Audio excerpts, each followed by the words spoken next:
এই মুহূৰ্তত ৰাহুল গান্ধী আহি উপস্থিত হৈছে সোণাপুৰত আৰু আপোনালোকক দৃশ্য দেখাইছোঁ। এনেদৰে ৰাহুল গান্ধী সোণাপুৰত আহিছে আৰু জুবিন গাৰ্গৰ সমাধিস্থলীলৈ আহিছে ৰাহুল গান্ধীৰ লগতে আহিছে জিতেন্দ্ৰ সিং, লগতে দেখিবলৈ পোৱা গৈছে গৌৰৱ গগৈ বা কংগ্ৰেছ দলৰ যিসমূহ বিষয়ববীয়াসকল আছে তেওঁলোক আহি ইতিমধ্যে উপস্থিত হৈছে আৰু ৰাহুল গান্ধীয়ে দেখিবলৈ পোৱা গৈছে শ্ৰদ্ধাঞ্জলি জ্ঞাপন কৰিছে জুবিন গাৰ্গক আৰু লগতে জুবিন গাৰ্গৰ এই সমাধিস্থলীত আহি উপস্থিত হৈছে আৰু খন্তেক সময় আগতে আহি উপস্থিত হৈছে ৰাহুল গান্ধী, জিতেন্দ্ৰ সিং, লগতে দেখিবলৈ পোৱা গৈছে গৌৰৱ গগৈ আছে ইয়াতে আৰু জুবিন গাৰ্গৰ সমাধিস্থলীত আহি উপস্থিত হৈছে ৰাহুল গান্ধী আৰু খন্তেক সময় পাছতে ৰাহুল গান্ধী ৰাওনা হ'ব জুবিন গাৰ্গৰ বাসগৃহলৈ আৰু ইয়াৰ পাছতে পৰিয়ালক সাক্ষাৎ কৰিব। আৰু আপোনালোকক দৃশ্য দেখাইছোঁ ৰাহুল গান্ধী আহি ইতিমধ্যে উপস্থিত হৈছে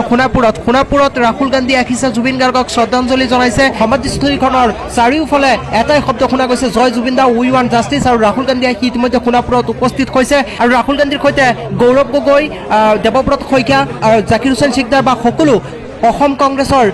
সাংসদ বিধায়কসকল আছিল আৰু সমান্তৰালভাৱে দেখিবলৈ পোৱা গৈছে লাখৰিঘাট সমষ্টিৰ কংগ্ৰেছ দলৰ প্ৰাৰ্থিত্ব প্ৰত্যাশী নেকিবুৰ ৰহমান হাজৰিকা ইয়াত উপস্থিত আছিল আৰু ইতিমধ্যে ৰাহুল গান্ধী সোণাপুৰত আহি উপস্থিত হৈছে আৰু ইয়াৰ পাছতে ৰাহুল গান্ধী ৰাওনা হ'ব জুবিন গাৰ্গৰ বাসগৃহলৈ আৰু বাসগৃহত গৈ পৰিয়ালক সাক্ষাৎ কৰিব ৰাহুল গান্ধীয়ে।